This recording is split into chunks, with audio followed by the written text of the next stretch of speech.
Dans cette vidéo, je vais te livrer 3 signes qui peuvent te prouver que ton ex va revenir. Après la rupture sentimentale, tu es en mesure, c'est légitime, de te demander si potentiellement tu as des chances que ton ex revienne. Même si j'insiste souvent sur le fait qu'on peut avoir la sensation d'avoir aucune chance dans les débuts, mais que face à un travail de développement personnel, ou tout ce qu'on peut évoquer sur ma chaîne d'ailleurs, pour amener son ex finalement à changer d'avis sur sa décision, ça va optimiser nos chances de retour. Ça n'empêche, il est vrai que parfois, sans même commencer à mettre quoi que ce soit en place, il peut y avoir des signes qui laissent penser que finalement l'ex va revenir. Dans cette vidéo, je vais donc me servir de toute l'expérience que j'en ai pour te la partager et pour te montrer des signes qui selon moi sont assez révélateurs parce que justement je les traite toute la journée en coaching personnalisé et que même moi en tant que coach, parfois quand on me rapporte ces signes, ça me laisse penser qu'il y a des ouvertures. Alors en complément de cette vidéo, sache que je te laisse la possibilité d'avoir accès à un mail en cliquant sur un lien que j'ai laissé en dessous de la description qui te permet de connaître 5 raisons qui amènent généralement les ex à revenir.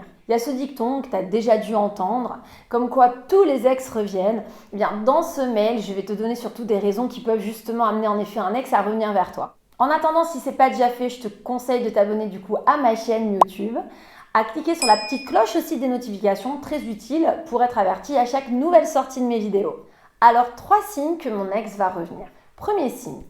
lorsqu'un ex a des comportements cycliques. J'entends très souvent durant mes coachings personnalisés qu'on a affaire à un ex qui finalement souffle le chaud et le froid. C'est-à-dire qu'on me rapporte des comportements d'ex qui passent de comportements très énervés à des comportements beaucoup plus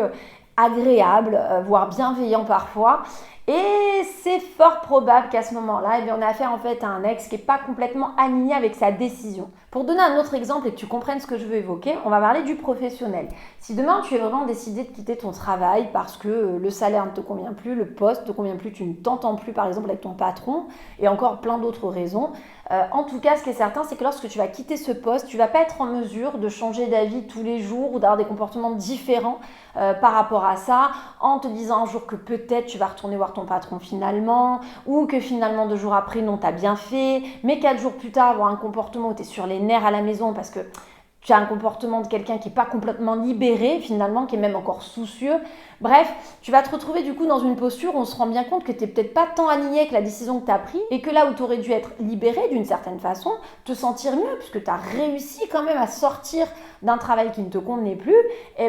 au final, tu te retrouves dans une position plutôt anxiogène où tu n'as pas l'air si épanoui que ça. Dans une relation sentimentale, c'est un peu pareil. Ça ne veut pas dire que lorsqu'un ex décide de se séparer, il doit péter le feu immédiatement. Mais dans la logique, il est censé être aligné finalement avec sa décision. Donc on n'est pas censé avoir affaire à quelqu'un qui a des comportements cycliques qui soufflent le chaud et le froid. Des comportements comme j'entends de quelqu'un qui propose parfois quand on a des enfants en commun de rester même manger à la maison le soir pour 2 jours après envoyer bouler violemment avec des pics, on ne sait pas pourquoi et d'où il sort, et pour 4 jours plus tard à nouveau avoir un texto hyper mielleux. Quand un de mes coachés est confronté à ce type de situation, j'aime bien quand même essayer de comprendre et de voir qu'est-ce qui pourrait amener l'ex aujourd'hui, qui a donc décidé de rompre, à avoir ce type de comportement. Alors en dehors du fait où tu pousses ton ex finalement à t'envoyer bouler, c'est-à-dire que au lieu de le laisser un petit peu respirer, tu as des comportements assez harcelants ou qui vont pousser ton ex à te donner encore des réponses qui peuvent du coup justifier que ton ex soit sur la défensive ou se mette en colère. En dehors de ces cas-là, si tu as un ex qui se retrouve finalement à se mettre en colère alors que rien ne s'y prête, ça peut être quelqu'un qui n'est pas complètement à l'aise aujourd'hui dans sa tête, dans son état d'esprit et qui peut te tenir responsable finalement de cette rupture, une rupture que dans son fort intérieur, il ou elle ne voulait vraiment pas. Très souvent, je l'explique, on pense que parce que la personne décide de rompre,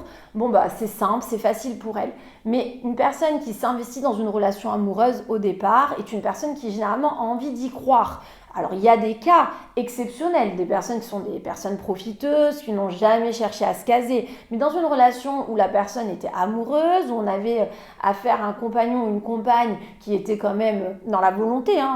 de s'investir dans cette relation de couple, on peut comprendre que lors de la rupture, c'est pas si simple non plus, pour lui ou pour elle. Pourquoi ? Parce que c'est une personne qui s'était quand même investie, qui avait envie d'y croire, qui n'avait pas la volonté, quand elle s'est mise avec toi, de se séparer 1 an, 5 ans ou 12 ans plus tard. Ce type de réflexion peut amener donc un ex à, malgré la séparation, avoir des moments de grande colère, de rancœur. On a affaire du coup à des ex qui, alors qu'on leur a rien demandé, vont ressasser les reproches, les raisons pour lesquelles ils ont décidé de rompre, comme s'il y avait un besoin d'appuyer ça, de te piquer, de te faire réaliser finalement où est-ce que vous en êtes aujourd'hui à cause de toi d'une certaine façon. Et quelques jours plus tard, avoir affaire à l'inverse, à un ex qui est super apaisé, une personne très gentille et même qui donne la sensation d'avoir envie de garder un petit peu le lien en restant au téléphone par exemple ou en prenant des nouvelles de manière vraiment bienveillante ou alors parce qu'au moment où tu vas ramener tes enfants, on va te proposer carrément de partager la soirée pizza avec eux.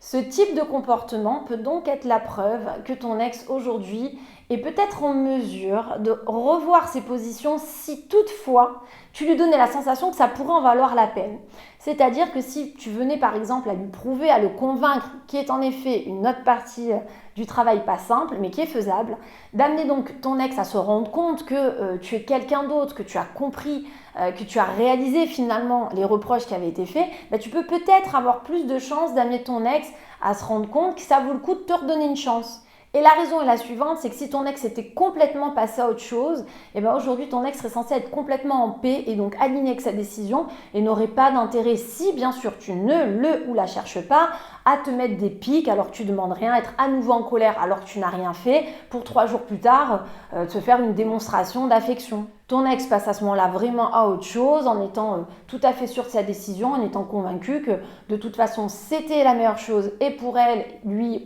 et pour toi également et se retrouve plutôt dans une posture à avancer tranquillement sans réellement se soucier finalement de toi. Deuxième signe, un ex qui assume être encore attaché. Vous êtes nombreux en coaching à me rapporter que même si votre ex aujourd'hui vraiment assume et dit bien que la rupture est là et qu'il ne changera pas d'avis, révèle quand même être encore attaché. Dans la logique, ton ex ne devrait même pas te le dire, même pas t'en parler. La raison, c'est que ton ex sait très bien qu'en te disant ça, c'est une façon d'ouvrir un petit peu la porte pour que tu continues un petit peu à t'intéresser à lui ou à elle ou que tu maintiennes finalement un petit quelque chose avec. Alors je dis pas que quand ton ex va te dire ça demain, c'est forcément malsain ou qu'il y a derrière un esprit de manipulation, mais c'est la preuve quand même, ça peut être un signe d'un ex qui, du coup, au fil des semaines, s'il ou elle s'aperçoit qu'il y a un intérêt finalement de revenir, pourrait être amené à revoir ses positions. Généralement, un ex qui a vraiment la volonté de passer à autre chose n'a aucun intérêt, même si il ou elle ressent qu'il y a encore des sentiments, à te le dévoiler. Te dévoiler ses sentiments, son attachement, c'est prendre le risque que tu continues à tenter par exemple de le ou la faire changer d'avis. Une personne qui veut, entre guillemets, se débarrasser de toi pour arriver à aller de l'avant est une personne qui va faire en sorte de vraiment fermer toutes les portes. C'est pour ça que lorsque moi j'ai en coaching quelqu'un qui me rapporte que son ex assume clairement avoir encore beaucoup d'attachement, beaucoup de sentiments, à ce moment-là, je pense que ça vaut le coup de redoubler d'efforts parce que si derrière mon coachier sait y faire et a le bon comportement, la logique voudrait qu'avec les sentiments, l'ex soit tenté ensuite de lui redonner une chance. Troisième signe qu'un ex peut revenir lorsque la décision est prise de manière impulsive. Un trop-plein de disputes, un trop-plein de rancœur, la dispute de trop, le trop-plein, le ras-le-bol général de certaines situations qui amène donc un ex à un moment donné à exploser et à décider non pas d'arranger la situation, d'en parler ou de trouver des solutions, mais de rompre tout simplement. Dans ce cas de figure, on peut parfaitement imaginer et comprendre du coup qu'au fil des jours, des semaines, l'ex qui va donc s'apaiser, décolérer, va s'apercevoir que la décision a été un peu hâtive, voire extrême. Alors même si il n'y a pas de fumée sans feu et que ça doit être une sacrée alerte pour la relation, ça n'empêche que ça peut laisser espérer que l'ex revienne. Donc si aujourd'hui tu te reconnais dans ce cas de figure, que tu as la sensation en effet que la décision de ton ex a franchement été prise sur un coup de tête, tu as logiquement matière à imaginer que ton ex pourrait revenir vers toi. Ce qui ne veut pas dire que tu ne dois rien faire ou que tu dois avoir la posture de quelqu'un qui a envie d'être dans la punition. Finalement, après tout, tu as décidé de rompre, il n'y a pas de raison que je te reprenne.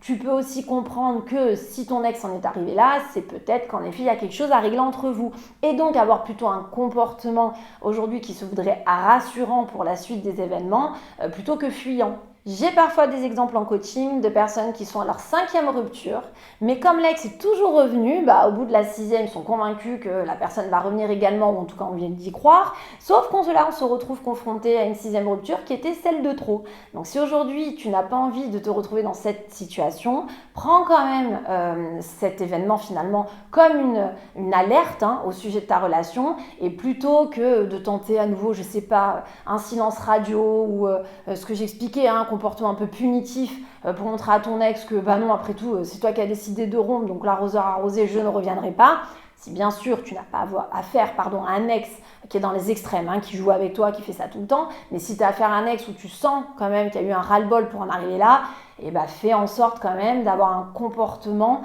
qui peut amener ton ex à se rendre compte que oui, ça a été excessif et que vous allez donc trouver des solutions pour que ça ne se reproduise plus. Je te rappelle qu'en complément de cette vidéo, pour t'aider justement, je t'ai laissé accès à un mail. Il te suffit en fait de cliquer sur un lien en dessous de la description pour avoir accès à 5 raisons pour lesquelles les ex reviennent toujours. Ça va peut-être lever le voile sur ta situation, te donner un peu plus d'espoir également et voir si toutefois tu ferais partie de ces cas éventuels. Si le contenu de cette vidéo t'a plu, pense au petit like d'encouragement, à t'abonner à la chaîne si ce n'est pas déjà fait, en cliquant aussi sur la petite cloche des notifications ultra pratique pour être averti à chaque nouvelle sortie de mes vidéos et ne louper aucun conseil. En attendant, je te dis à très bientôt.